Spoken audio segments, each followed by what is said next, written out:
What we've got here, we've got Wilson shock buff kit and a Wilson Dwyer group gripper kit. What we're going to do is we're going to install these two kits in this government model. So replace the factory? Going to be replacing the factory recoil spring, spring guide, and plug with the Wilson parts. We're also going to be replacing the factory Colt link with a specialized link that has a hook on it. Now, what advantage do you get by doing this procedure? Okay, what you gain is we have a center spring and a group gripper. When the gun goes into battery, it catches on the hook on the link. Yeah. Provides upward pressure to hold the barrel up into the firmly up into the slide. Does that make it more accurate? Right, which increases the accuracy. Anytime that you can tighten your barrel fit up, why you automatically increase the accuracy. And we've also got us a shock buff kit here to put in conjunction with the group gripper. First thing we'll do is leave the guide rod together so the little buffer will slide on real easy. How's that shock buff work? What's the advantage there? Works real well. Basically what it does is puts a rubber sandwich in between the frame and the slide. As you can tell, if you take your Colt slide and frame and slap it together, you got basically metal to metal. You really don't hear that when you're shooting the gun. There's no way to hear this when you're shooting the gun, but as you know, you get a real loud clack when the steel parts come together. If you take, for example, if you take this and slide it together like so, and drop it into the gun like this, you can slide all of this together. Notice the difference in the sound. What we're going to do now, we're going to try to get this thing together and get it to work. All right, what's the first step? We'll go ahead and put the shock buff and the recoil spring on the back half of the guide rod.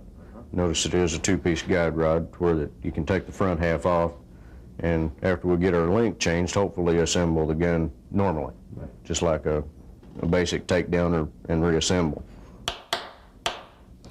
Drive the link pin out. Be sure. The factory link pin is a little different from the one you're installing, right? Okay, what we're doing is we're replacing the link. As you can see, the one that we're replacing does not have a hook. It's just got the two holes. The Wilson link that we're putting in has a hook on it to catch the center leaf in the spring. And when you put these parts together in the gun, they will basically catch up just like that. And the center spring puts upward pressure on this hook, which in turn transfers the upward pressure to the link and slide stop. We'll see if we can't get this pushed together.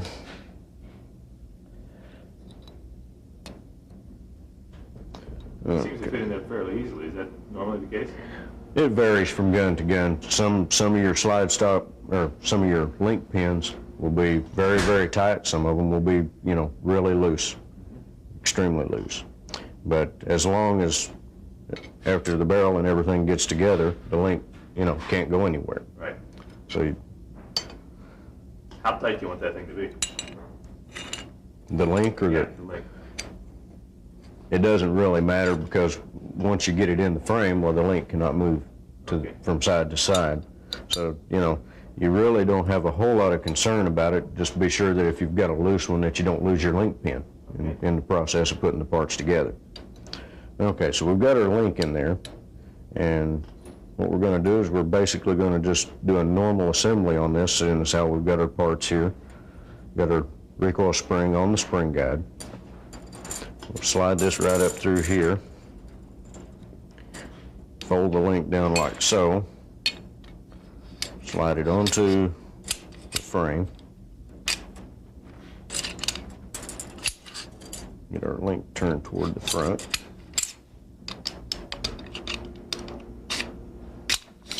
Just a little bit of trouble here.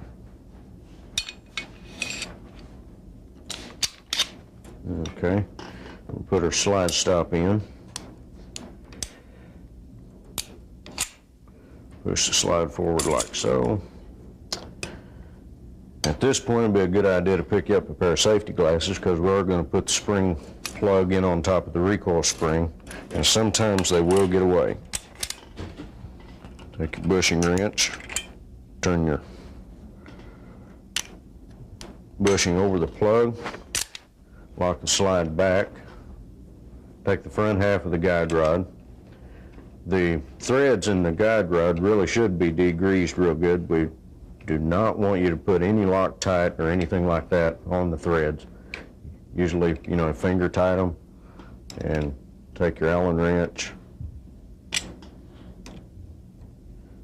give it just a little twist. Not too tight. No, you don't want to really put the horse torque on it, because the back end of the guide rod will turn and bend the side of your frame. How do you check the proper fit there? Okay, what we've got, we're looking for how the rear of the slide matches up with the rear of the frame, which on this particular one seems to be real well. Look at the front of the guide rod. It should be flush or almost flush with the recoil spring plug. Any common problems that you are found associated with this installation? Most of the time, on the government models, they go in real well. Sometimes on the little hook on the link, it will take a little bit of fitting to where it will go forward. Say, for example, if you were using a lighter recoil spring, then you would have to have a little lighter fit on your spring and hook. We can jerk it back apart here real quick and show you where you would have to fit if fitting was required. Okay. Put the safety glasses back on. And like I said before, you want to be sure and not over tighten your guide rod, and it'll usually stay there just fine with just a very light torque and no Loctite.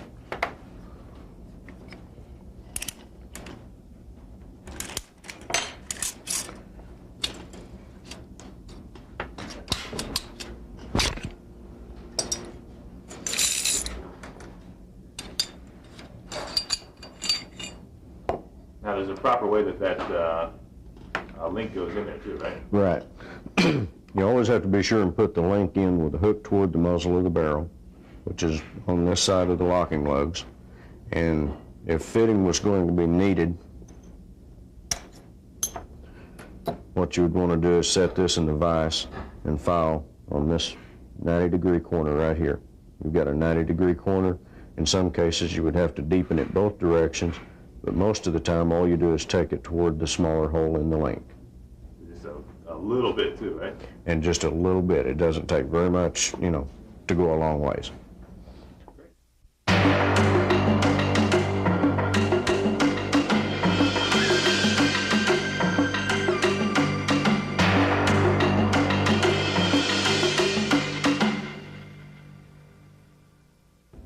Okay, we're back on our stainless steel Commander. What we're going to do now is tighten the slide.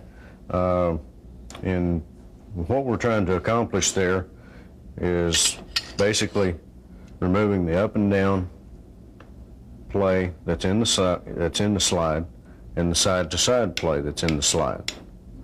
Okay, since this is a stainless gun, the way we tighten the slide is we pinch the back of the slide first. Then we'll go and pinch the front of the slide and to remove the side to side. With a stainless gun, we're not going to be able to remove as much of the slop that's in it as we would with a carbon steel gun. For full house guns and such as that, we really recommend and prefer to work on the carbon steel guns, because you can get them a lot tighter and just come out with a much better gun when you're finished. Do you find that the guns vary from gun to gun or manufacturer to manufacturer as far as how they come to you from the factory? Not really. Whichever brand you choose is going to be, loose. So there's always some play in them, huh? There's just about always play in them. It just varies in how much you have to pinch, and then of course how much you have to pin the rails down on the two sides in the front and the back to get the up and down out. What's the advantage of actually, tightening the slide? Why do you do it here at Wilson's? Basically, we've always tightened the slide with the idea that It does help in accuracy to go along with the match barrel, but over the years we've discovered that a good, tight, smooth fitting gun actually functions better and more reliable than a loose, sloppy gun.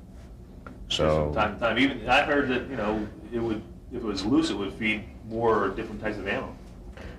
well, a lot of people seem to think that's true, but like I said, we've always had better luck with a tighter gun. And most people reload and prefer to shoot the semi-wad cutters, and it sure seems to make a difference. So I think at this point we'll try to scoot on over to the vise and see if we can't put some pinch on the slide. Okay, well, we've moved over to the vise. What I have here is basically two machine blocks that are basically cut with lips on them to come over the slide and still set on top of the slide. What we'll do is we'll lay these on the slide, put them in the vise, and first we'll apply some pressure to the back and try to close the slide in on the frame just a little bit.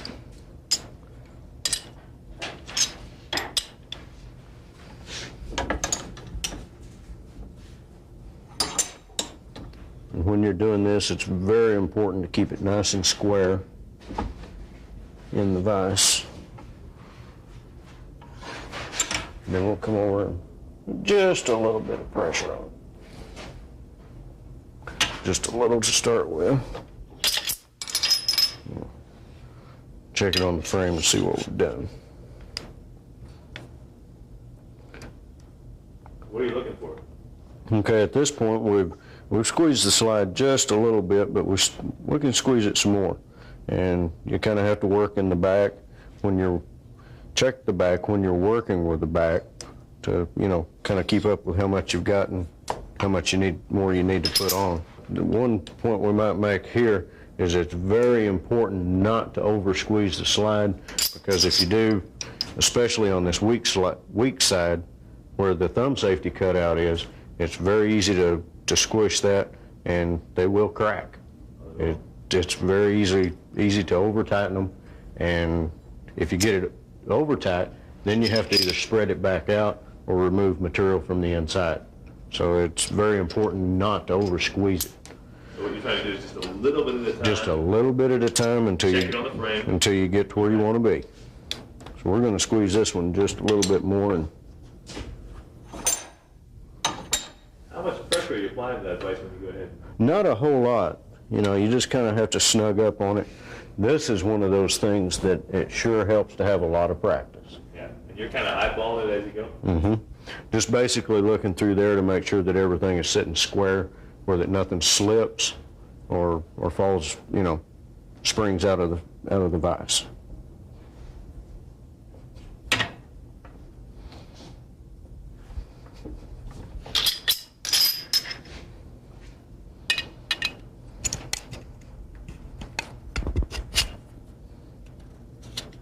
That's went on there just about perfect.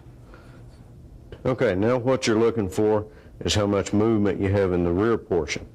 Okay, at this point we have none, but it's not too tight, so that all we have to do is that when we take the slide off is a couple of file strokes inside, and that actually smooths up the surface inside the frame at the same time that you get to the desired tightness you want.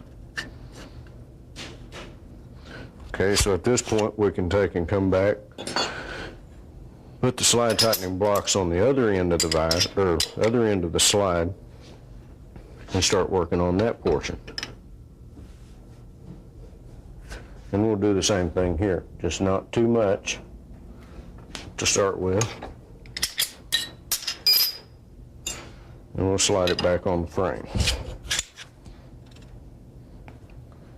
Bear in mind at this point you have to feel in the front, because the rear end of the slide is already tightened, so you have to feel for your play in the front. So we've done this one just about right. You'll notice you've still got the up and down play.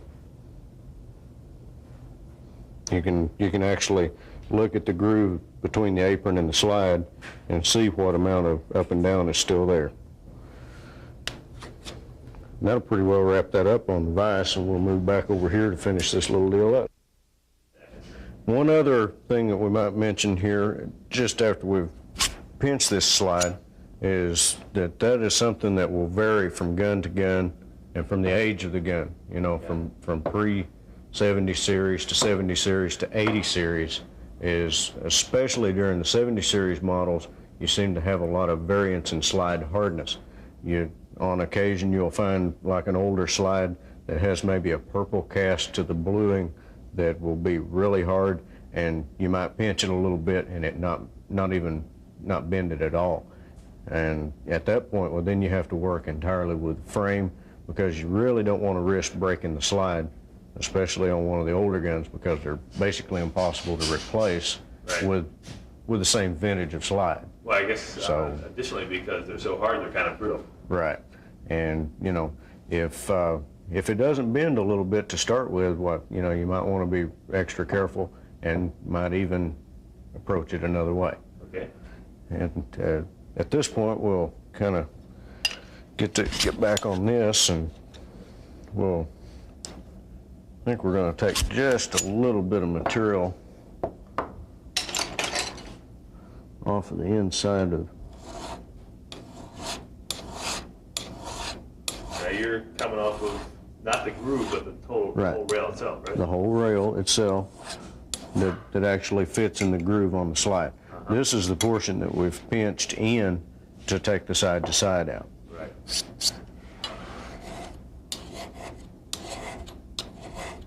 Do a Flat number 2 cut pillar file. We've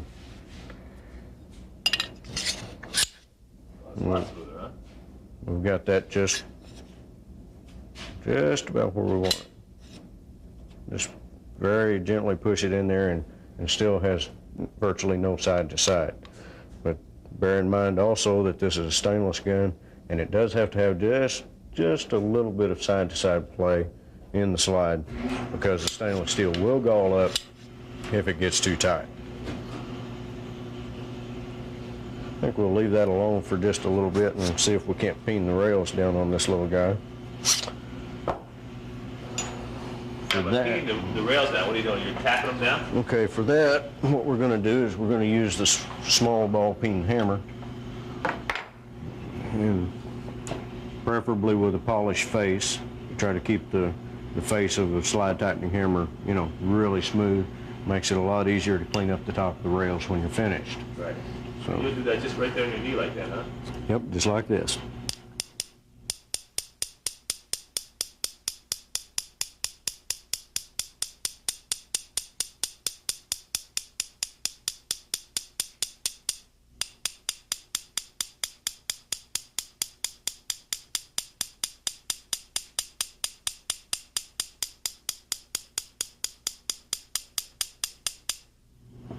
Just use very, very gentle, even taps. Just basically just run up and down the rails until you, and on a shiny gun like this, and especially a blue gun, you can see even better where your hammer tap marks are, and just make a nice even pattern up both sides of the front of the frame. That kind of just flattens the metal out a little bit, right? Right.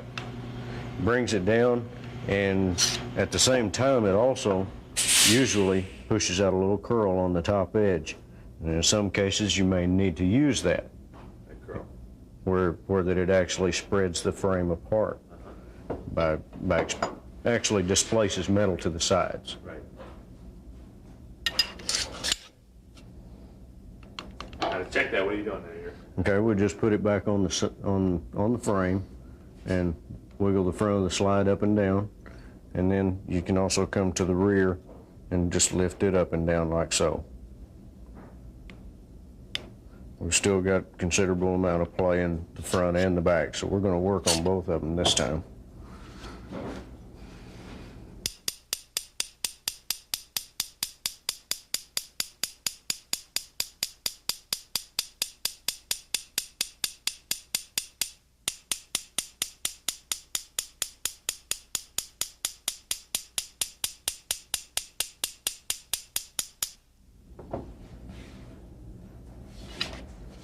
You haven't really tapped it a whole lot either. Hadn't really tapped it a whole lot, but we've went a long ways. A lot tighter, huh? Right.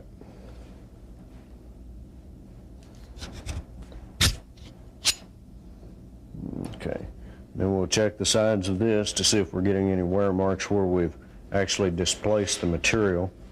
And we've got it just a little bit snug in the front. Whenever it slides all the way, it seems to be just about right in its cycle, but when it goes plumb to the rear, it's probably binding up just a little bit out here on the front portion of the underside of the slide. So what we're going to do is we're going to scoot over to the vise and do just a little bit of filing there.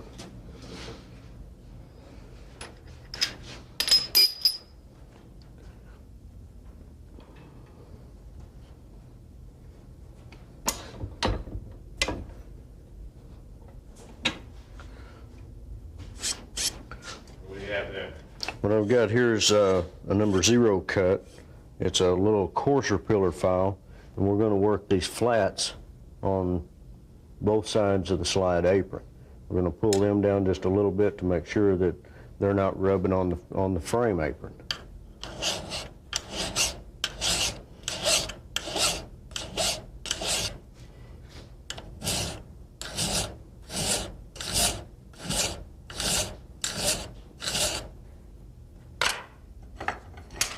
And we're going to take a regular 8-inch mill bastard file and cut up here just a little.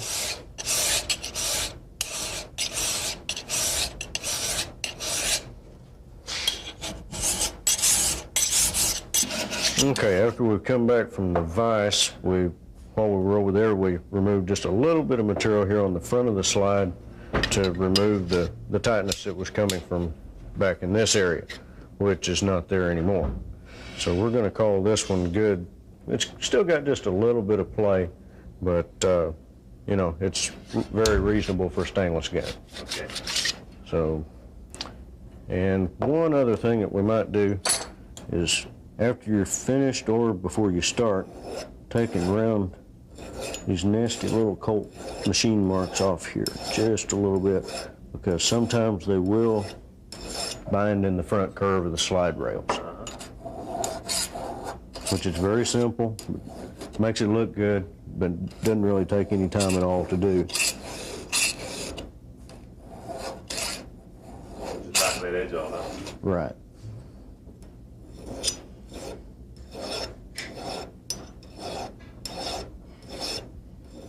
The reason we've done that is a lot of times here in the slide, they don't fully machine them out far enough, so what you get is a binding in relation to this and this whenever it comes to the rear.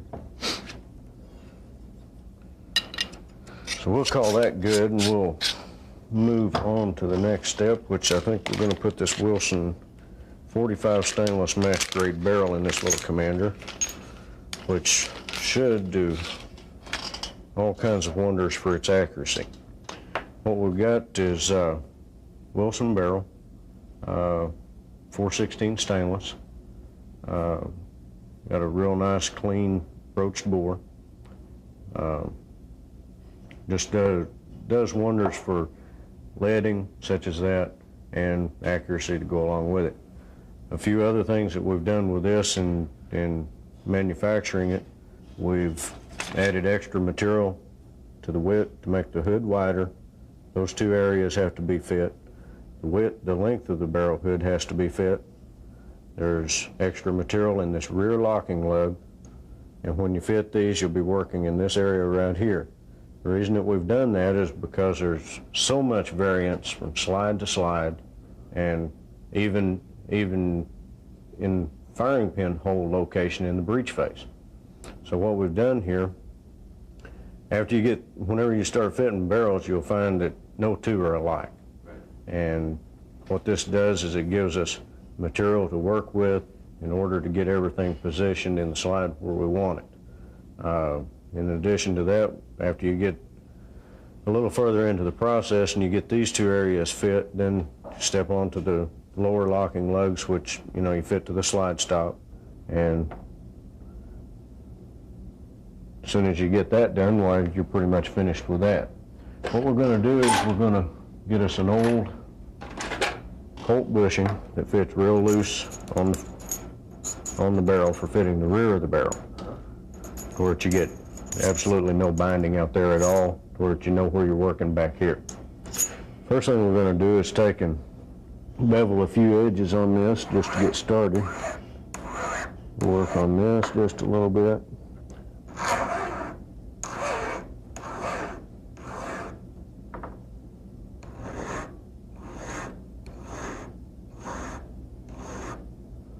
Of course, that's going to make some sharp corners. We'll knock them off.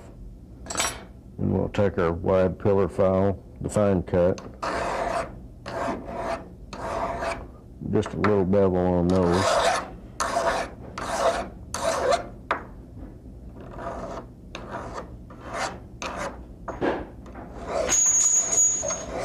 Main reason for doing this is to be sure that whenever you take your frame and your barrel just drops down in here, a lot of times the corners and stuff aren't clean in the frame, so you just kind of break the sharp edge to it to be sure and drop down and scoot back in the frame as far as they're supposed to. At this point, we'll slide the barrel up into the slide.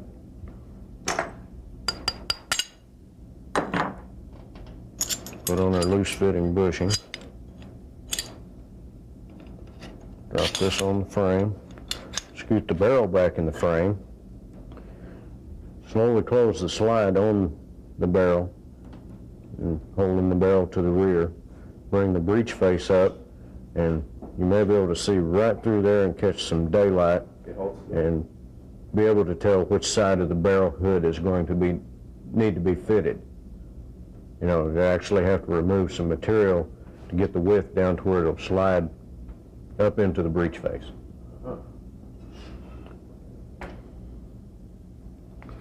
What we're going to do now is pull it out. I think this one we're going to work just a little bit off of both sides.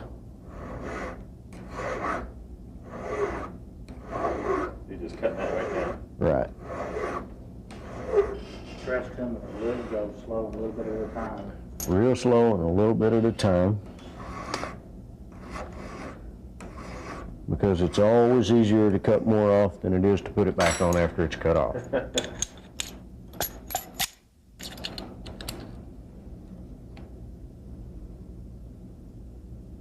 Okay, we're going to have to take just a little bit more off.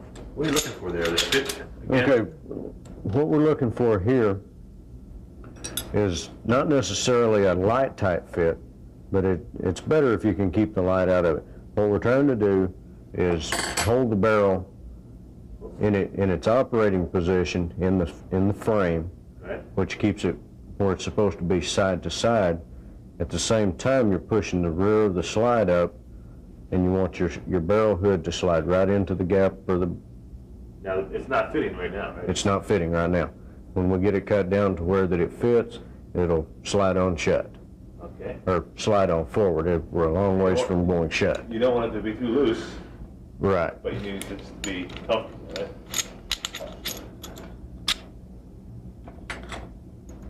And you're just going to cut some more off, right? It's going to take just a little bit more off. Like I said, it's very important not to take too much off, because you can always cut just a little more off if you need to.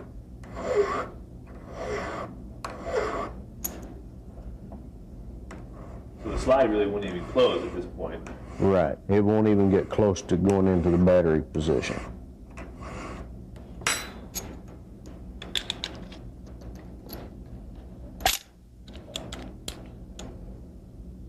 There we go. Right, hold still. Okay, now watch very carefully what we've accomplished.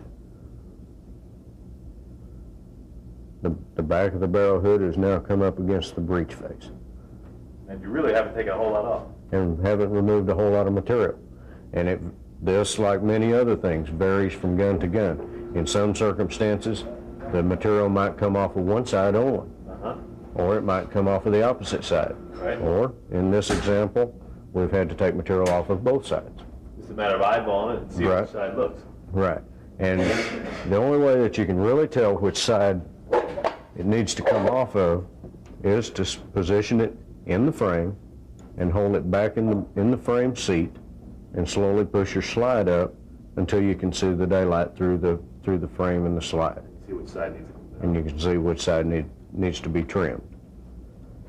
And that's it, you're not gonna take any more off, huh? We're not going to take any more off of there unless later in the fitting procedure, when it starts up in the slide, it happens to bind to one side or the other, Okay. which it probably will not do, but it has done before. Uh-huh. Okay, so that's the rear part. What else do you have to fit? Okay, at this point, we can take and make sure we've got all the crud off of the breech face. At this point, we'll start doing the length of the barrel hood, which controls when the barrel comes up in the slide. Okay, at this point right here, you've got some play there, but your barrel's not actually come back far enough to go up into the locking lugs. The barrel, you're pushing the barrel back with your finger there, right? Pushing it back and pushing it up with my thumb. When we trim the back of the barrel hood enough for the barrel to scoot back in the slide, after just a few thousandths taken off, it'll slide right up into the locking lugs. Yeah. Right. Okay, so what you're gonna do now is just cut down. What we're going to do now is we're going to pull this out and shorten the barrel hood just a little bit.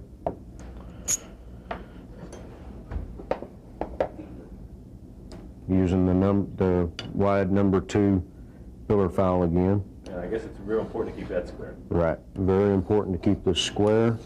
It's very hard to do. Takes a lot of practice. Another good reason to recommend just removing a small amount of material at once. We're gonna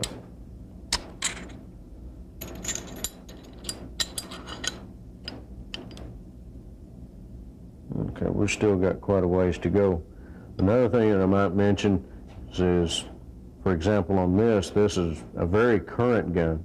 Colt has started moving the ports forward. So on these particular guns that are cut like this, you can actually see in this area right here, you can actually see how much of the barrel hood is going to have to be removed. Now, you will not find cuts like this on 70 series, early 80 series, and even current 80 series. It varies from gun to gun as to whether or not this cut has been made. But if it's there, it's not real good, but in a way, it's actually a convenience when you're moving your barrel back into your slide. We're going to jerk that little fella out and shorten this barrel hood some more.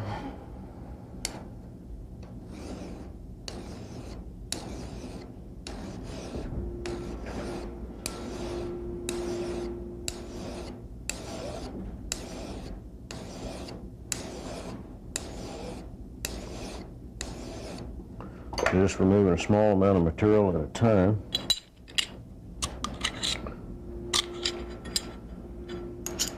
Put the bushing back on. And you can even tap the front of the barrel a little bit. Make sure it's all the way back, huh? And make sure it's all the way back. At this point, you can look through the slide next to the barrel hood and see how you're doing as far as keeping your hood square. Uh-huh. Probably works out best. You'll even find breech faces that aren't exactly square. So in that case, cut the barrel hood to match the breech face.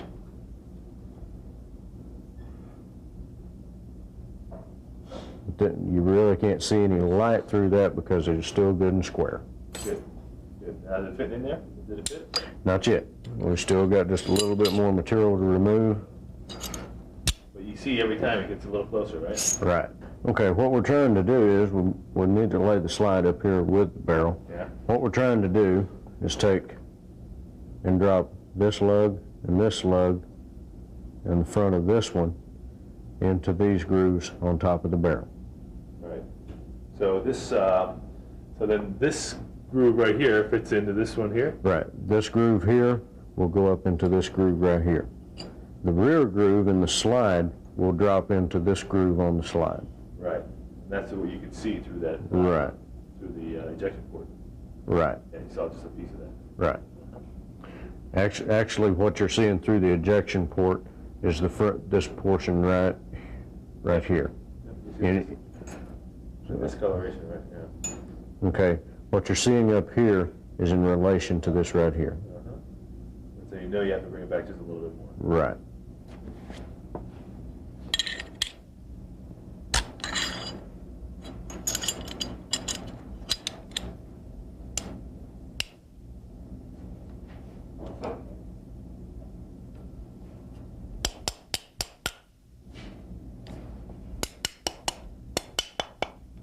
Okay, we're almost there.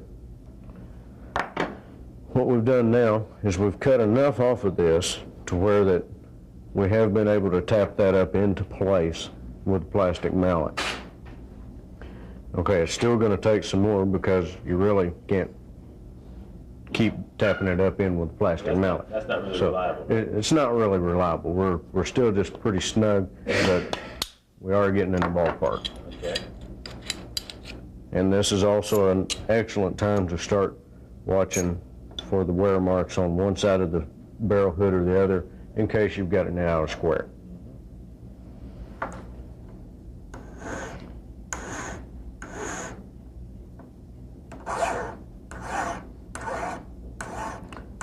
You know, just bring that in. Just breaking them little sharp edges to where that you don't happen to accidentally have a sharp object going into a rounded corner, say for example in the breech face.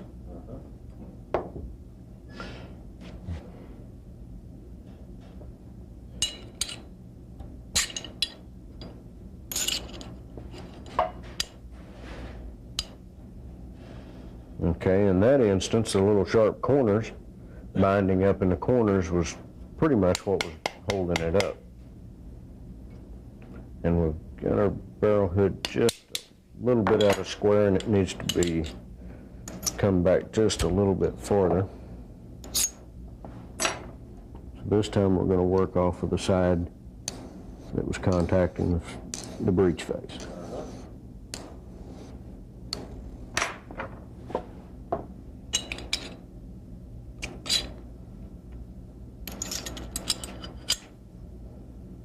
Okay. See how easily that's going up in there now? So now you don't have to force it in, it just Right. locks in by itself. It just goes up nice and snug. Okay, what you're looking for here is basically checking to see how nice a job you done. You're looking to check to see if you've got any uneven light on A little bit like right there. Okay. uneven light on the across the breech face and side to side, and see how snug that fits. So the length is correct and the square is correct. Right. So is that now a fitted barrel? No, sir. We're about halfway home. What else do you have to do? What we want to do now is find us a fired case. Take a fired case with the primer knocked out. Drop this fired case into the chamber. Okay, we'll put the barrel back in to position. And what we're doing now is we want to push this barrel up to where you can look through the firing pin hole. Oh, okay. And so you're seeing right through the hole? You're seeing right through the firing pin hole, through the flash hole in the fired case, and that tells you whether or not you're going to have a center hit with your primer. This one here is landed just about in the right position. If it wasn't? If it wasn't in the right position, and you come up seeing half or 3/4 of your hole, why then you could work in the back lug with an extra narrow pillar file in off of the very edges of this, if you wanted to raise the barrel up, which in a lot of cases you do have to raise the barrel up to get your firing pin hit positioned on your primer. And whenever you're doing this, why you work on whichever side's hitting the hardest. It does leave shiny marks, you know, where the slide hits the barrel. So you're basically deepening that notch there, just so Right. it jumps up a little bit higher. In this one's circumstance, if you wanted it to come up, you would actually be cutting off of the sides, and that would let it come on up into a deeper notch. You're not really cutting it deeper then, but Right. just off the You're side. removing the material in the contact points to let it come up higher in the slide. Caution it a little bit goes a long way. And Yes, we must stress that in this particular area right here, what you want to remove amounts to nothing. Right. It goes so very far and takes such a small amount to raise it the amount that you want to raise it. So the position of the barrel, then when it's locked up, is very critical as to where the firing pin's going to hit the... Right. If, say for example, it's even more critical on a 38 Super or a 9mm because of the smaller primer. Right. You get your firing pin hit on your primer very far off center, then you end up with misfires, Right.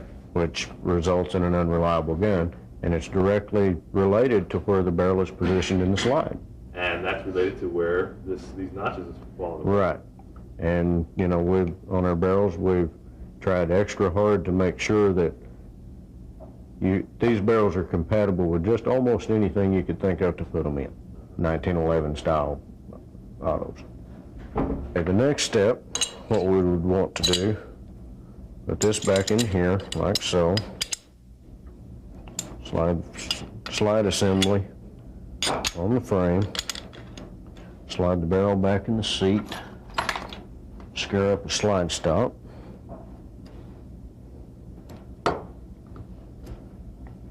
and we're going to have to turn the barrel just a little bit. What we've got here is we've got a little extra material that's sticking out in the slide stop hole. He's going to get down there close now. Hold on, there you go. Just like that. That's good. What are you looking at? You can see that little half moon sticking out there probably. So we really have to remove that. The material on the barrel is what's stopping the slide stop. You can't push the slide stop through. Get yours there. Okay, what we've done here is we've basically just cut a nice flat on here with a narrow pillar file to where the slide stop will go through. Okay. Move back to the bench and see how much good we did.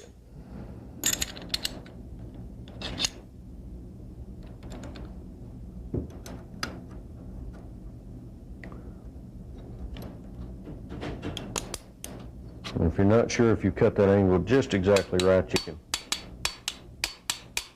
tap on the top of the barrel just a little bit, which in turn uses the slide stop to mark the barrel. So we need to take just a little bit more off of that. You're doing the post at the same time, is that correct? Right.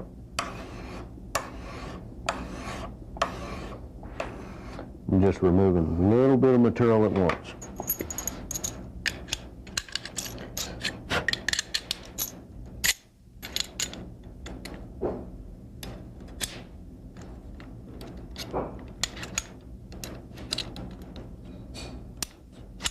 Okay. Okay, if you'll notice what we've done, we've slapped the slide shut, but the slide lock's quite a little bit going shut. It's got probably 100 thousandths back here on the bag. Uh-huh. What we've done, we've put our barrel in our slide where we want it. We made sure everything is properly done up there. So now what we have to do, get this back out. And what we're going to have to do here is actually remove material from this area where the slide stop rests. And what we're going to do there is we're going to use a round file, basically the same diameter as the slide stop pin, or the axle on the slide stop. And we're going to remove material from that area for the slide stop to run up. Actually, what we have to do here is basically, if you follow the contour that we've machined on the barrel and stay with that contour and not alter the contour any at all, when you're finished, it should be really close to right. But it's very important to stay with that same contour. We have so many customers that just take so much material off of there that whenever this gun starts to unlock, if you get too much material off of here, it'll start unlocking too quickly, which in turn causes all kinds of problems. So if you change the angle or if you take it down too much. Right. So at this point, what we're going to want to do is go back to the vise, and start removing some material from this area right here. Where we slap the slide shut the first time, you can see probably a little wear mark right there, right up on that point where we started that. As you start filing this off, well, your slide stop will start running farther and farther up until you come into full contact all the way across. What we've got here is we've got the barrel set up in the vise. We've got a round file that is very close to the same diameter as the slide stop. And what we're going to do here, we've already got everything sliding together. We know that the barrel will not run up on the slide stop, so we're going to be removing material from the slide stop area on the lower locking lugs. And what you want to do is, when you're finished, it should look contour-wise exactly the same as it did when you got it out of the package. So all you have to do is just lay right in the groove and just start working off of this. And this area right here where the file is laying right now is supposed to remain flat. At the same time, though, you have to lower all of these radiuses and radius off of the front at the same time that you keep the center flat.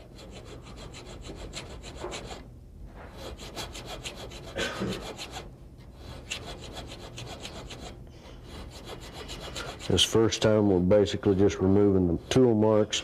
We'll put it back in the slide, slap it shut a time or two to see where the wear marks are going to show up on the barrel lugs. So now we're going to have to go back to the frame. What we're going to do now is slide it all back together.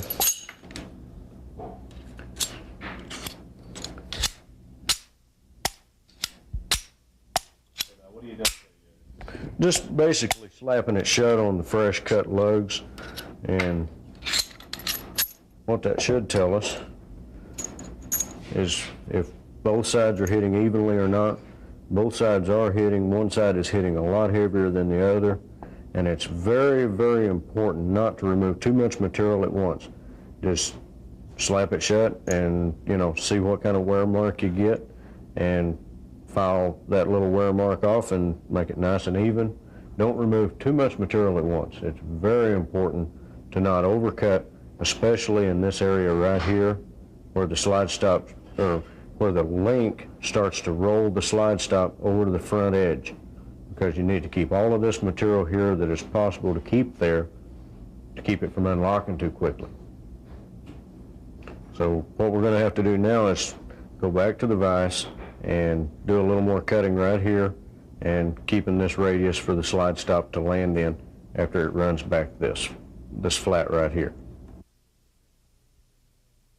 Okay, what we've been doing over at the vise is fitting this area right here. If you'll close up on that, let me put it in the gun and we'll slap that sucker shut a few times and see how it's going to work out.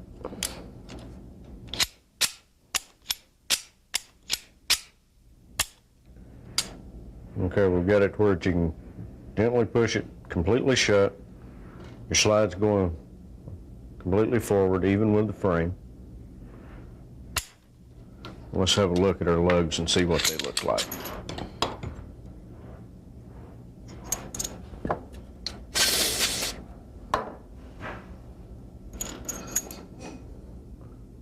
Right there. Okay, what are you looking for? Okay, what you're looking for in this area is all of the contact that you can possibly get, which in relation to what you're seeing here is the shiny mark in relation to the flat sandblasted color. Okay. And basically what you're getting whenever you show these shiny marks through that whole contour is a real good solid fit with your slide stop. Okay, turn just a little bit to the rotate to the other side. Other side, keep on going, rotate, rotate, rotate, rotate. Yeah, just about like that. Okay, so show us the contour again, where it's coming in contact. There's two lines right there. Is that what you're talking about? Right. This contour right here. Yeah. And you've still got your flat here. And we've kind of got a little peak right here that we'll have to work off a little bit later. And this one here, right in this area, used to be kind of peaked up like this one. But as we fit the barrel, we rounded that off nice and round. So basically, this area right here is back to the same contour that it was when we took it out of the package. Why don't you show them the barrel of know, what it's not supposed to look like. Okay? In relation to that area, what a lot of people do is they will take and cut way too much. See how thin this area right here is? They've cut way too much off there. And Steady right there, yeah. as you can plainly see, this does not follow the contour of the Wilson barrel when it was took out of the package. There's been way too much material taken off here, which in turn causes the barrel to unlock too quickly and causes problems in that area. Let's get them to hold them side by side if we can. Doesn't almost give you a blowback action. Right. Whenever you get this area right here cut off, too much, and it speeds up the unlocking time, well, it basically cuts it down to where that you're working with a basic blowback action. Okay, and if you'll look at this barrel here, up on the sides, on the Wilson barrel, where we stress to move very little material, we've seen customers that would cut way too much material off of this. This is not necessary, and it doesn't take anything like this that you see here to get it to go up into the slide. Let's hold the lugs side by side so we can get a chance to see exactly what you're talking about. Okay, good. Now, so one is kind of just rounded off totally, huh? Right. This one here is just got way too much material taken off, where this one is still nice, got a lot of material, and it should be the same thickness in this area right here and this area right here. And as it rolls over the front, it should, on a Commander, it'll be close to the same thickness here too. Now is Becker Wilson bushing, which when you buy these in a set, in most cases, they drop right on. They're machined to the tolerances they're supposed to be, to where the customer doesn't have a lot of fooling around to do up here. If they have to, if you have a lathe, you can spin it and polish the inside with emery cloth on a dowel rod.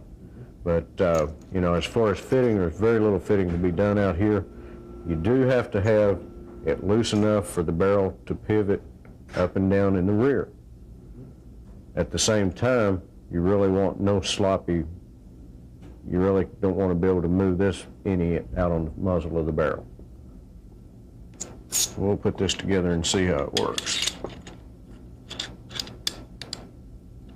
In most cases, the Wilson bushing will drop right into the slide and fit with a good snug fit right off the bat.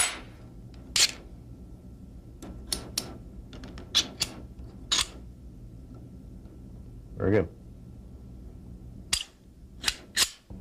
What do we got? Okay, something that has really started to show up a lot, and we need to stress it in this, is some of the frames that we're getting a hold of now do not have the barrel seat. That's where the barrel lugs actually sit down and come back into contact with the frame.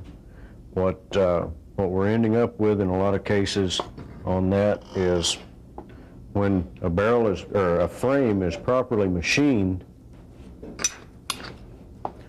this circular cut that is made through the slide stop hole that forms the barrel seat right here, that circular cut should be recessed in relation to this kind of a bow tie looking area.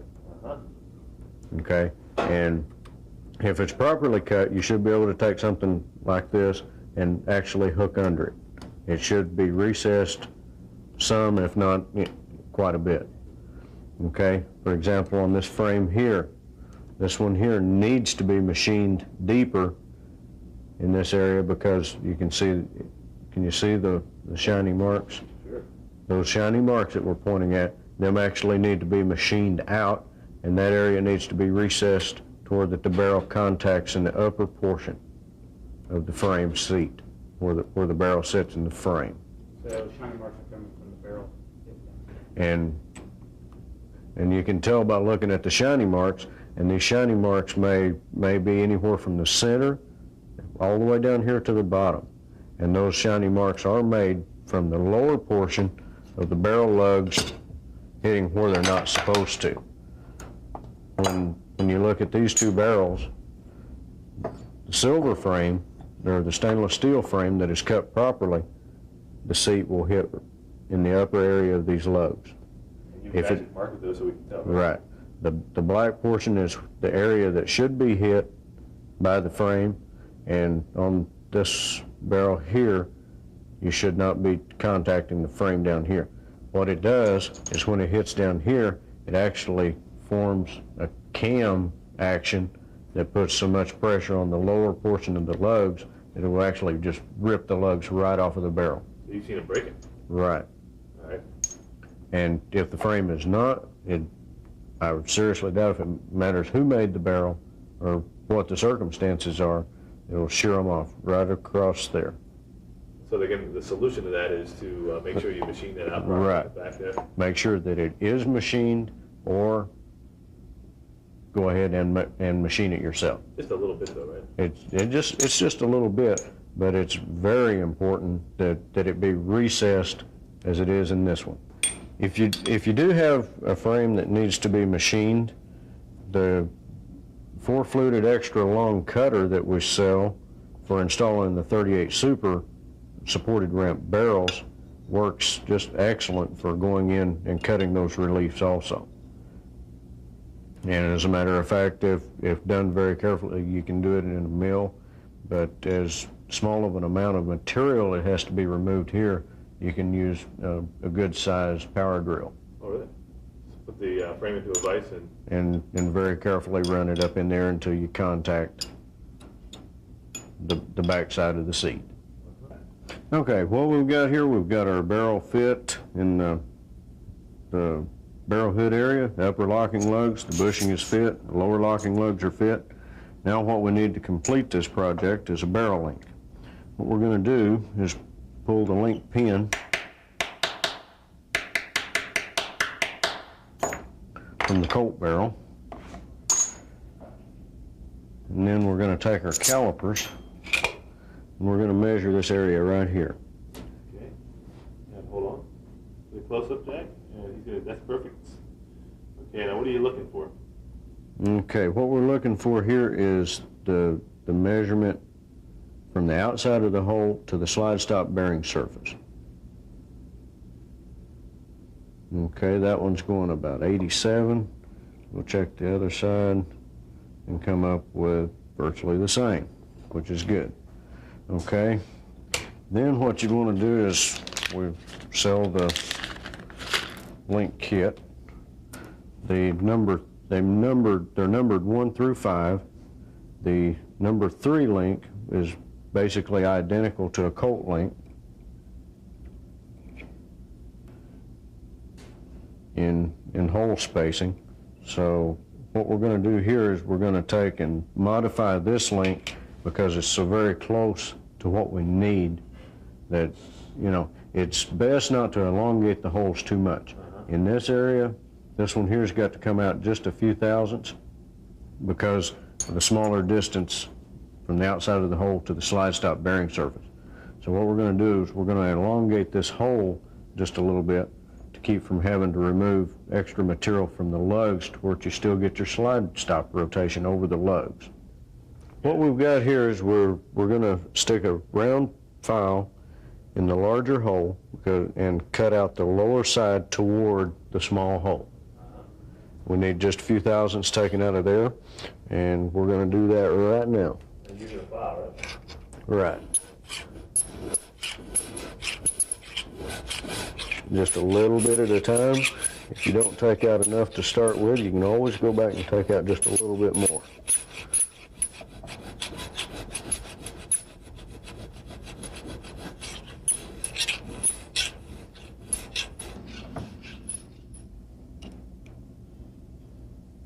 Almost perfect.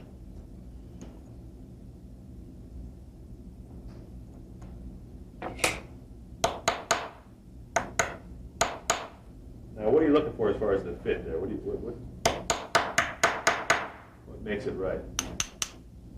Okay, what you're looking for is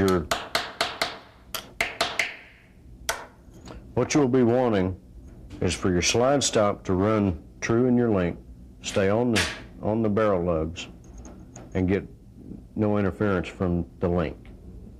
If you fail to cut enough of this out, then you will end up with your hole spacing farther apart than the amount of material you have from the outside of the hole to your bearing surface.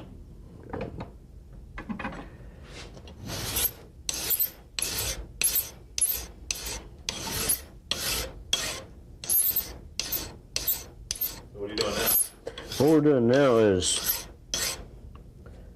our link had just a little bit of extra material on it, or the groove in the barrel was not cut hardly deep enough, so we had to modify that just a little bit to where we get a free rotating link.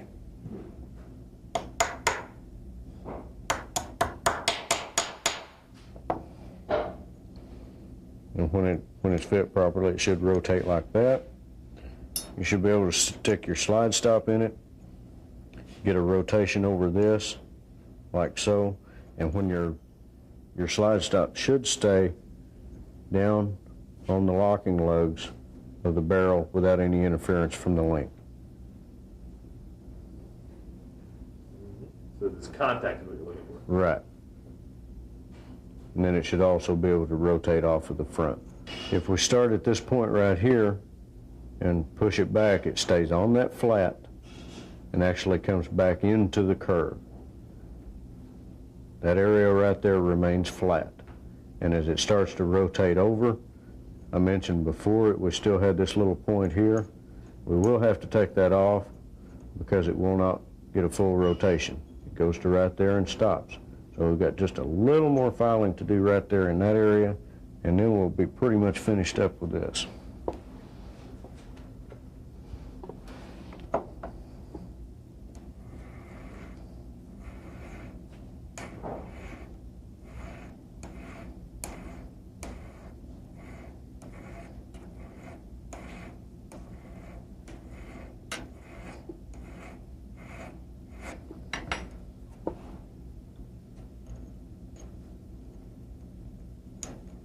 Like that.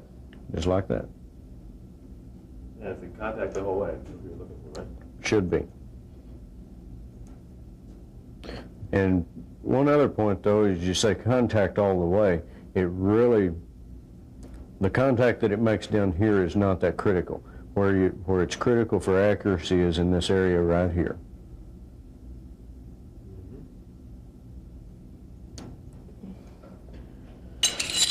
What we're going to do now, we're going to slide it in put the barrel in the slide. Turn the bushing.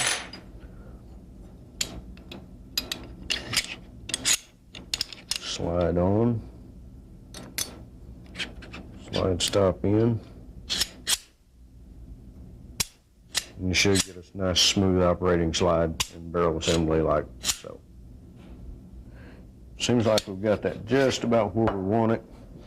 We'll take and move over to the vise to where that we can put a little file and polish on the peen marks that we've done on top of the frame rails. We'll move over here for that.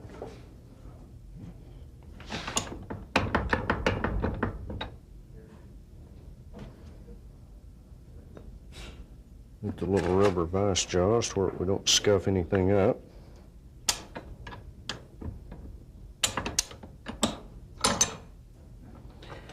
At this point, we'll take an 8-inch mill bastard file, and this is another one of the places where we don't want to remove any more material than absolutely necessary.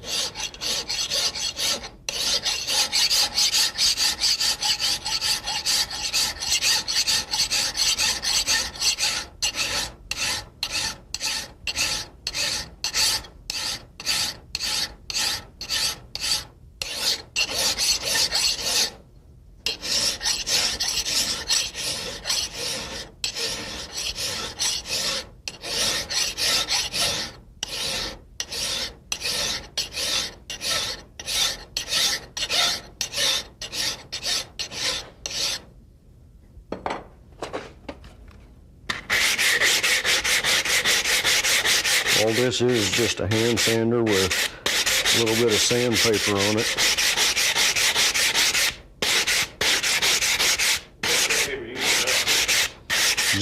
It's just a piece of fairly It's about a medium coarse belt grinder that happened to be the exact width of what we needed, and does a real nice job of removing the file marks from the coarse mill bastard file.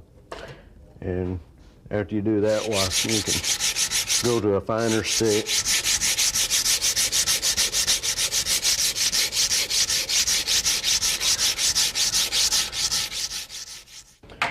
For this, we'll just leave this one kind of like this and leave it up to whoever's doing it to decide how far they want to go with the polishing on top.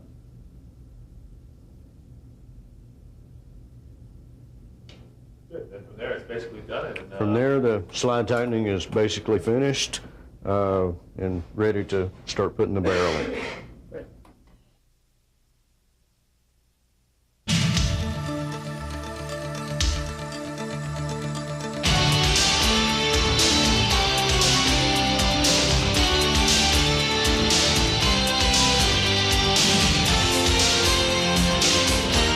This is the barrel that we just finished fitting to the frame and the slide, and what we're going to do now is check and see, since we did remove some barrel from the length of the hood, metal from the length of the hood, we need to check the chamber depth to make sure that it's deep enough to accept most any cartridge that any average person would come up with.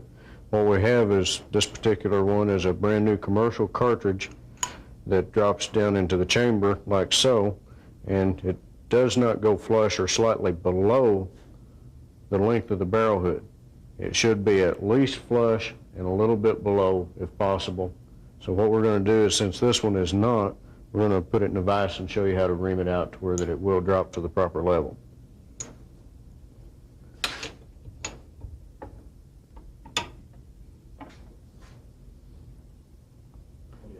What we're going to use is a standard Climber 45 ACP finishing reamer, and the only reason we use this is to lengthen the chamber after we finish fitting the barrels if necessary. I'm just going to drop this down in here and take a couple of turns.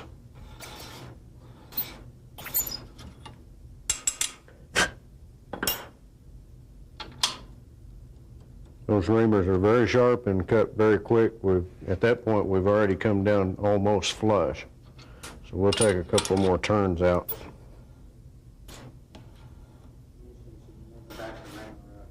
You need to always be sure and turn the reamer in a clockwise direction. Never back it up because it will damage your reamer. Let's see if we got this just about right. Need about a couple more turns and it'll be just about perfect. You always need to keep your reamer nice and clean where that it doesn't make any gouge marks with metal chips.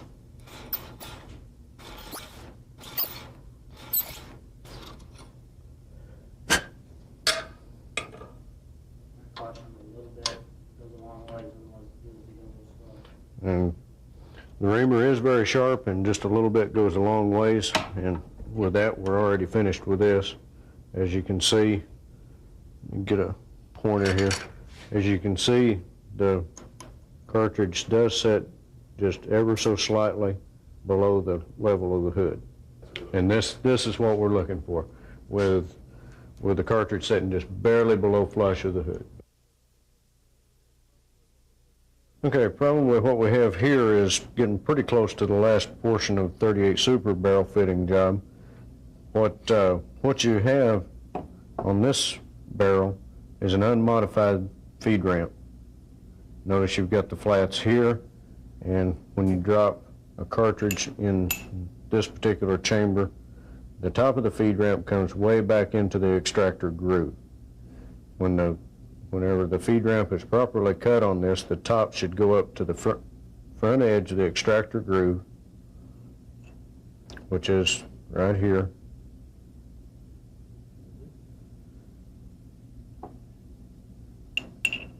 You usually start cutting at the top until you get it as far forward as you want.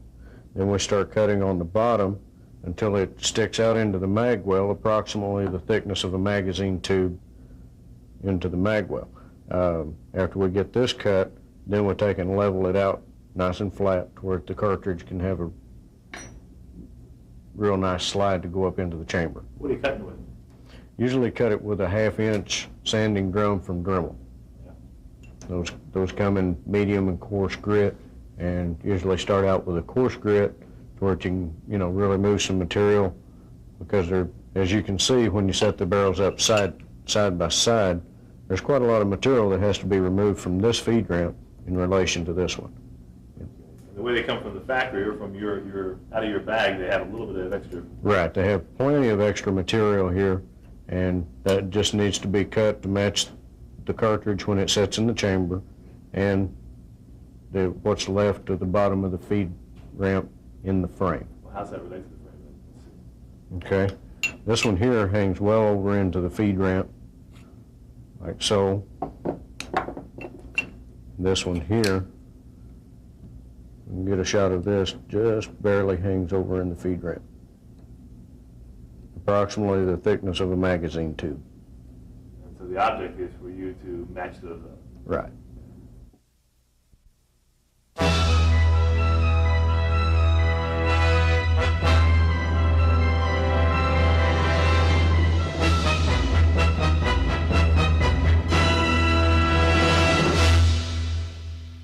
Okay, what we're going to show here is a number 300 G38, which is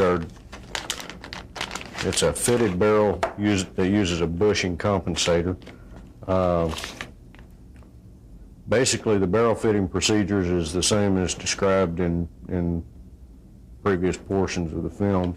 The only real difference is whenever you get to the compensator portion, after your barrel is fit and your bushing is fit, why, at that point, then you would take and have the gun fully assembled, and what you would want to do is screw the comp onto the barrel, have everything fully assembled, and you can screw it on far enough that it will not go shut, and back the comp off until the gun will go shut, and at that point you can decide whether or how you want to fit the crack in between the front of the slide and the rear of the comp.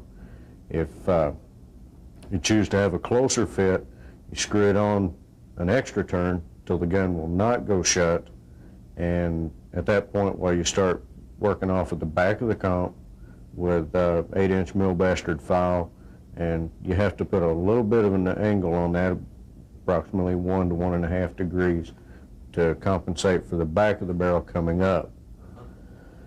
And you just continue filing off of the back of the comp, put it back on and try it. You cannot have the front of the slide bumping the rear of the comp when the gun is actually cycling, because it will disturb the fit of the threads and the Loctite after it's put together. This particular kit, it's very important when you do put it together that you degrease the threads on the barrel and in the comp. The way we do that, we use a good gun degreaser and go over it once, air dry it, go over both parts a couple of times and air dry them.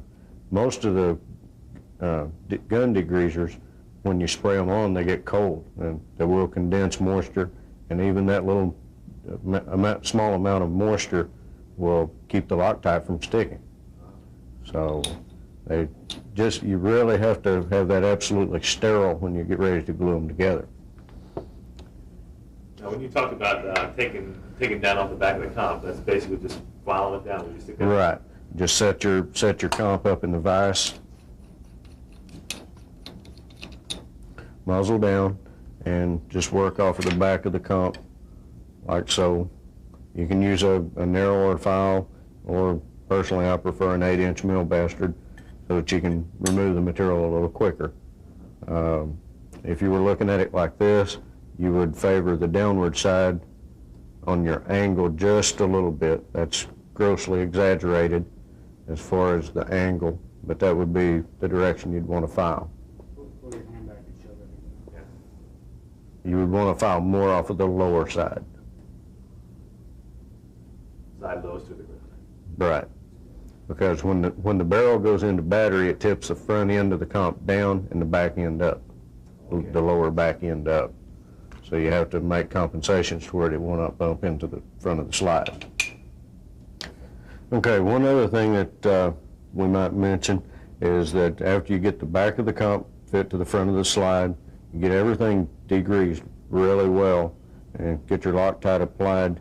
Well, then you tighten the set screw down. You don't have to tighten it very tight, but it's really just to hold the comp on until the Loctite is cured, which really should take it a minimum of 12 hours.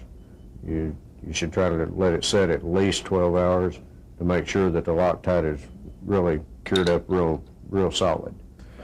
Okay, what we're doing here is fitting a tapered barrel shroud into the front of a super grade slide. What that amounts to is we've machined the front of the slide already, and it's been machined at a 1 to 1.5 degree angle to compensate for the back end of the barrel lifting up, where the comp won't crash into the lower side of the slide. What we're going to bevel this out just a little bit, take the sharp edge out of the inside of it.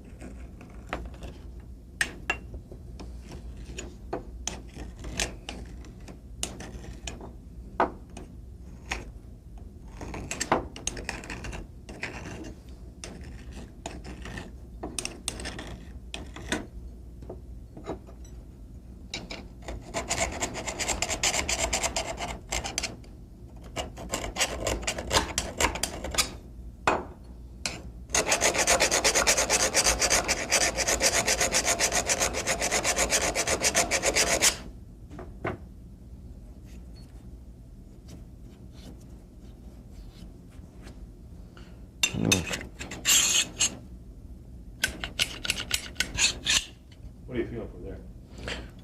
Feeling to see how tight the taper is fitting into the inside of the slide.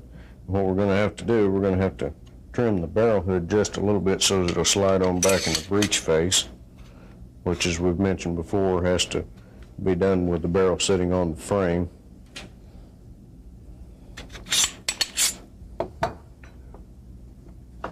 Someone need to make mention of we're selling these gen certificates now. They could find tax forms on themselves.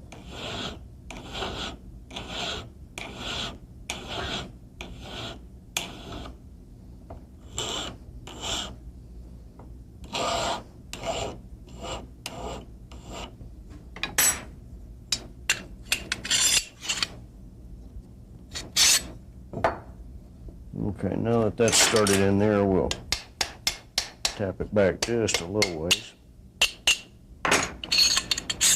And what that will do is it'll make marks on the tapered part of the shroud where it's getting tight in the slide. What we want to do is we want to take and cut them off, which we'll do with a wide number 2 cut pillar file.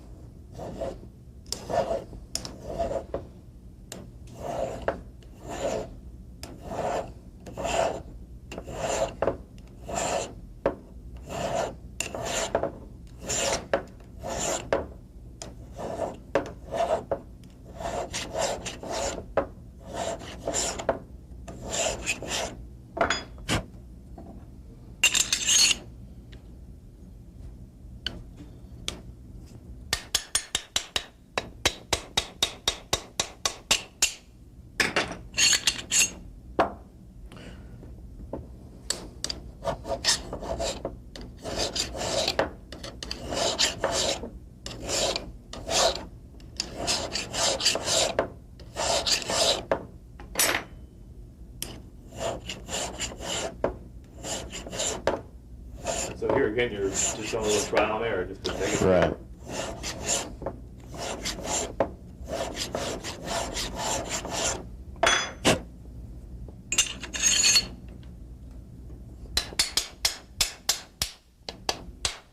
Still just a little bit snug, but at that point you can drive it on up to meet the face of the slide.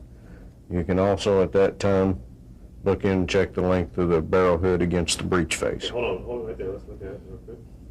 And focus, and up. There it is. And the length of the barrel hood at this time gives you some idea of how much you're going to have to trim off of the front of the slide to at least get the back of the rear of the barrel hood up against the breech face.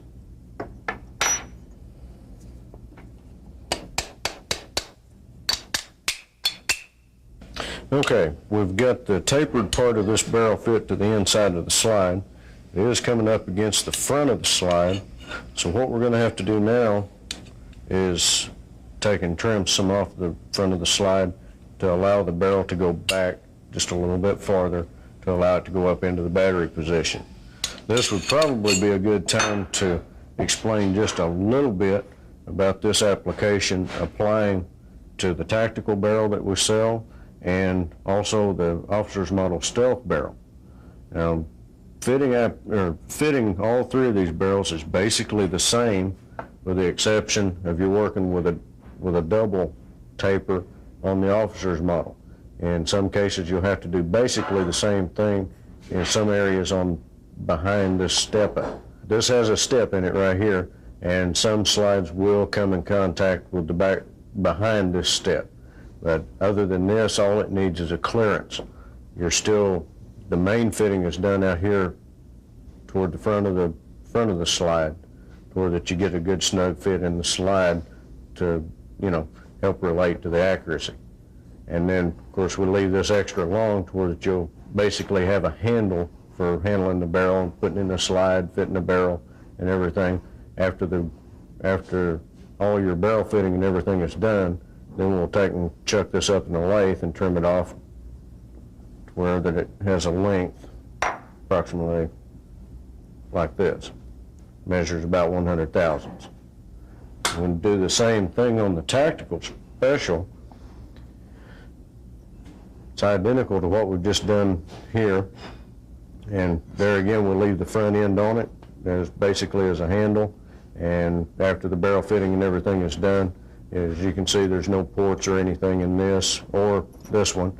After all the fitting and everything is done, then we cut this one to a thickness of 165 thousandths. You just cut it right down? Right. Just cut it right down, recrown the muzzle of the barrel, and of course you can see the barrel is flush with the front of the plate. But basically, all of the fitting takes place out in the front half inch of the taper. And that's basically just going in there with a file and... Right, and until it will go into the front of the slide.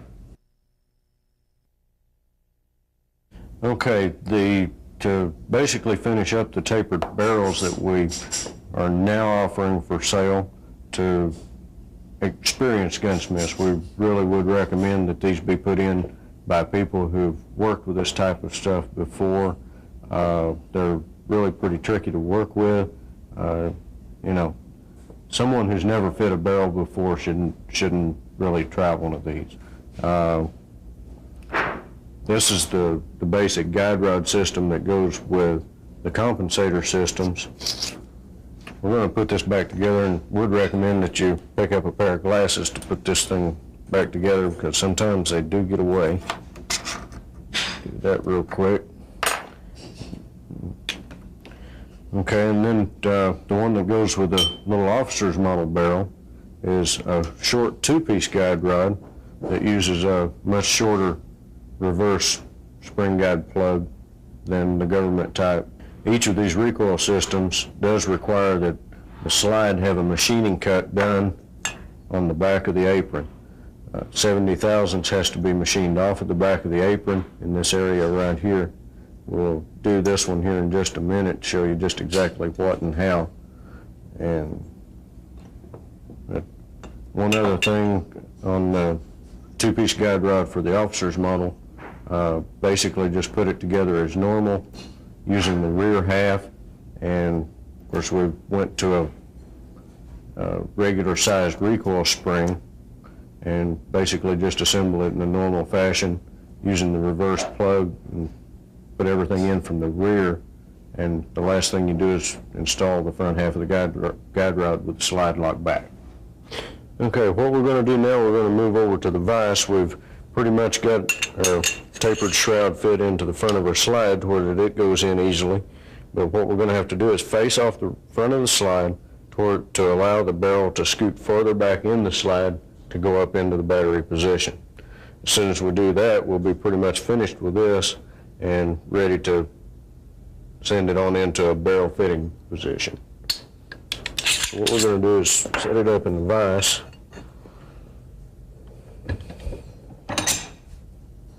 Fairly snug so it doesn't chatter. You have to keep this nice and level. But also at the same time, if you haven't machined it, you're going to have to take more off of the bottom than you do the top.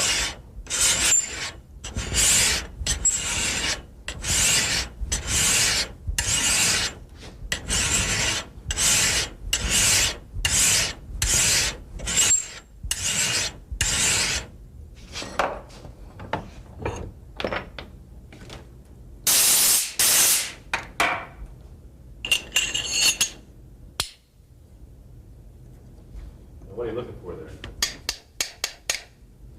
there? And what we're looking for is for the barrel to come back in the slide far enough for the locking lugs to start up into their battery position. And you also have to have enough gap in between the front of the comp, or the rear of the comp and the front of the slide, to where the slide does not touch the comp when the gun's in operation.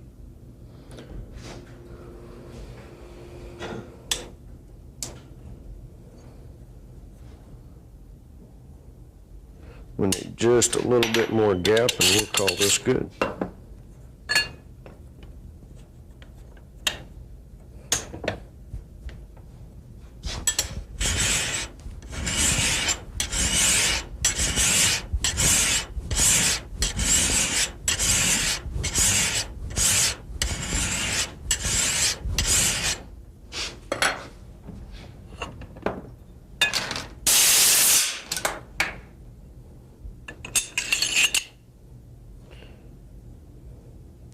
Okay, that should pretty well do it at the vise. We'll move back over to the workbench and put a little chamfer on the inside of the front of the slide again.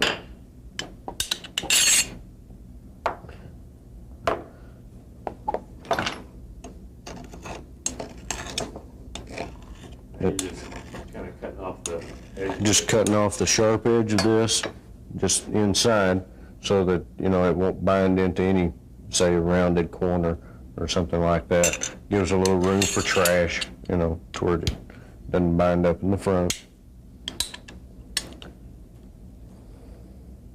We've got us a nice little gap there, just about the way it's supposed to be. The gap will be right in between the front of the slide and the rear of the comp. And it should be 5 to 10 thousandths of something like that. You know, something not real visible, but still yet you should be able to see a good piece of daylight through it. So there's the gap right there you're talking about. Mm-hmm. Tilt the muzzle back. Tilt it back just a hair. There. Too much? Go back up a little bit. Go back up. Up, the other way. There you go. That's it right there. Okay, that's what you're looking for, that gap. Mm-hmm. As long as you've got that gap in there, you should be in business. Now ready to go on to the barrel fitting procedure. And that we saw already. And that we've seen already. Okay, great. And once that's finished, You want to show those as this is what the finished job should look this is basically what a tapered shroud should look like when it's finished. Of course, we've got our cross the slide dovetail front sight, and the tapered shroud, and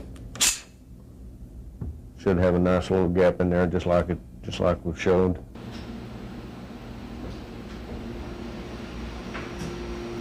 Very little gap in there, huh? Yes. Good enough? Okay, and then here's another bushing comp that we've got that's all finished. One thing that I might add here is whenever, after you get your gap fit properly on the bushing compensator, then you may have to remove some material to bring the back of the comp down even with the top of the slide. 'Cause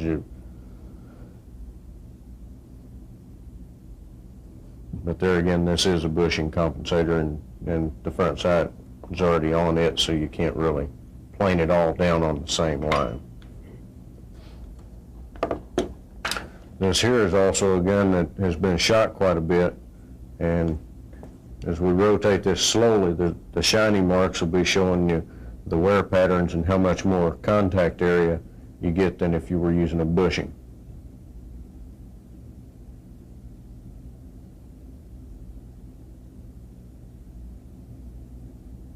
Okay, what we're going to do here is we're going to show how to plug the original Colt front sight hole with the original Colt front sight. As a matter of fact, we don't even take it off to do that.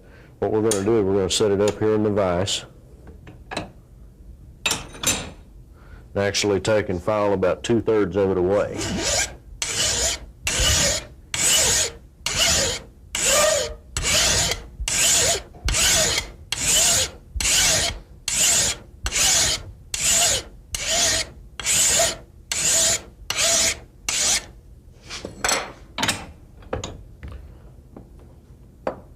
And we'll take a mandrel.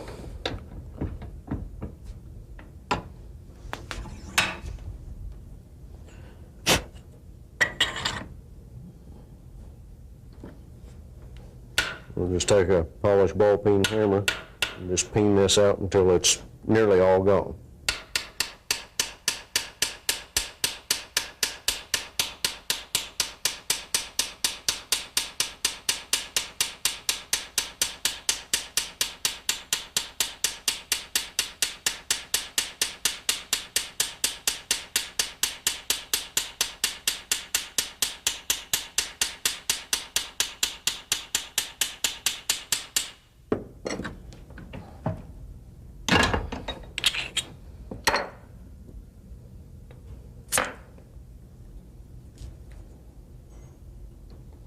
Set it back up in the rubber jaws.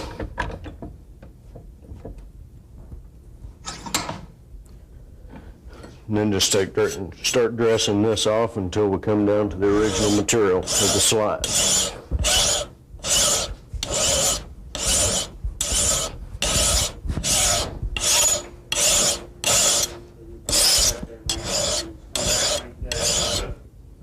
Okay, what we've done here, we've just filed that down until we come down to the Colt slide. What we're going to do is give it a few strokes with a polishing paper and be all done with it for now.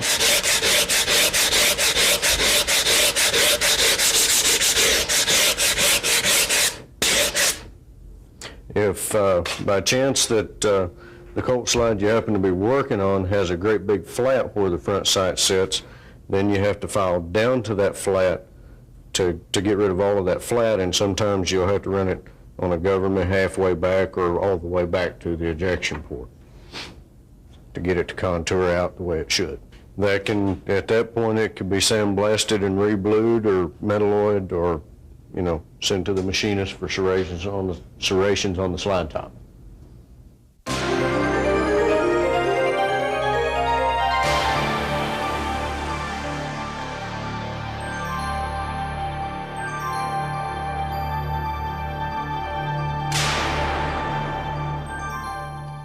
Okay, what we're going to do here is we're going to take stock Colt slide, and as you notice, you put the plug in, the stock plug, it does not pass through. What we have to do for the reverse plug is we have to bore out the center and then machine 70 thousandths off of the rear of the slide to accommodate the lip on the reverse plug so that it will slide in from the rear. And to do this operation, we're going to have to move over to the milling machine. Okay, we'll move over to the milling machine. Be sure and use safety glasses for this since there is a lot of metal chips. What we're going to do is level this slide out and remove 70 thousandths from the rear of the slide apron. You come down almost to the rails on the slide, and we'll fire this thing up and come up and touch off on the rear of the slide and remove 70 thousandths from this area.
Just taking off about 20 thousandths at a time until we get up to 70 thousandths, and we'll do a cleanup cut, just like that.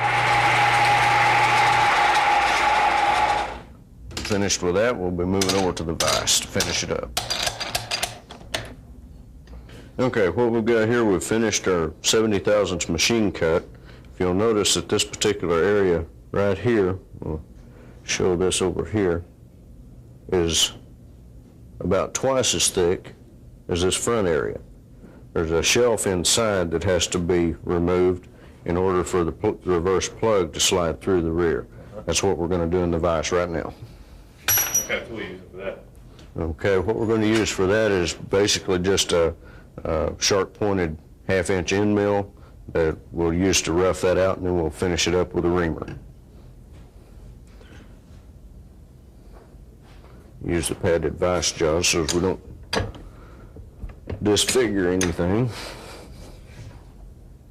I'm going to turn my vise just a little bit.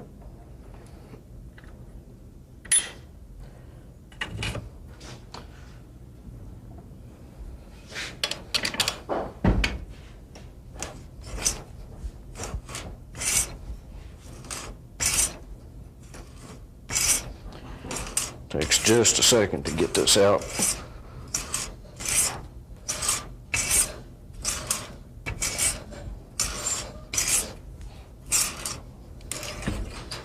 Just like that.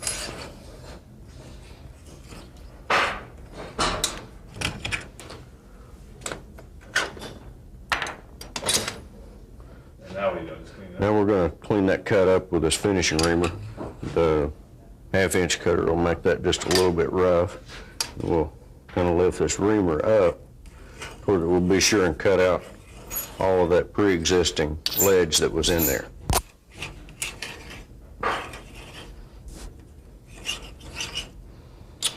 Just like that.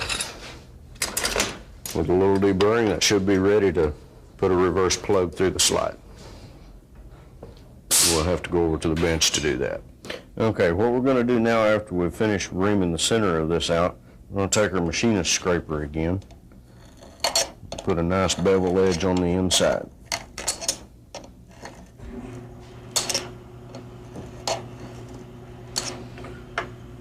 And the main reason to do that is because on the back side of the plug, we do have a radius there to give that extra strength. Okay, with that deburred, this should drop right in.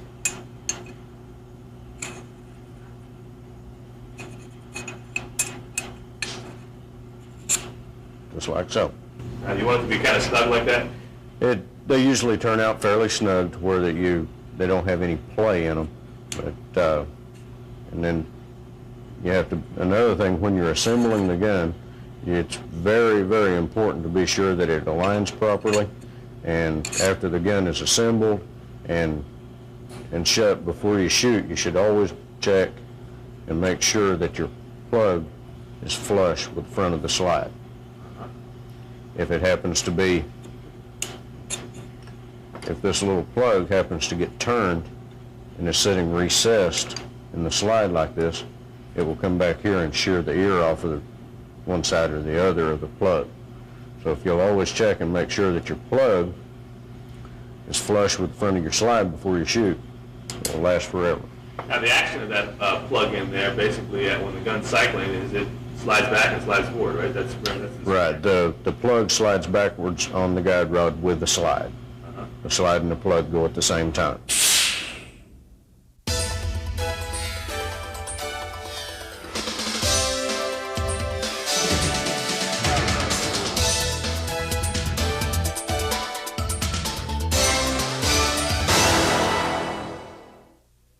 Okay, one last thing we need to do after you check your extractor tension, get it polished up and adjusted, take it out of the slide. One problem that you might run into, especially on older guns, is the width in here, the breech face.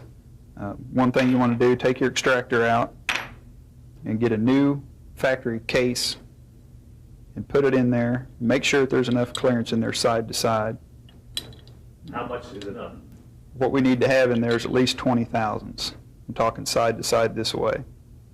Now, most of the, newer guns, once in a while we'll run into them that aren't, and we need to fix that. Okay, what you want to do is you want to get yourself a narrow pillar file, pretty fine cut, and on the extractor side, notch just below, pretty much on the bottom of the breech face, you want to relieve that a little bit in there to get your clearance back and forth, because if you don't, and there's not enough clearance in here, after you shoot a case a while, that case head will expand and it'll get to where it won't fit in there. It won't feed up in and be in alignment with the breech face. So you always want to check that. Take your extractor out, make sure that case has got clearance in there. This one looks like it's real Yeah, good. right to it's supposed to be how big? You need 20 thousandths clearance on the side, the breech, or on the side of the case fitting in there. 20 thousandths on 20 each side? thousandths. You can put it over to one side, I think, and probably get 20 thousandths on one side, can you, Bill?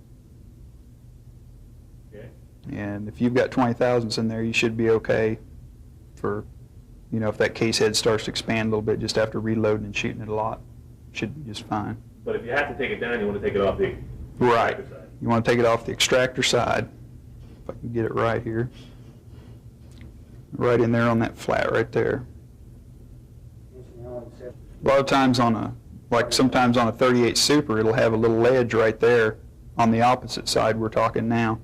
Or if it's extremely rough right there, you can take it off this side just to clean that up so it's, flat, and get rid of all, any tool marks that might be there, or ledge that might be there. You can take your clearance off that side, it'd be fine too.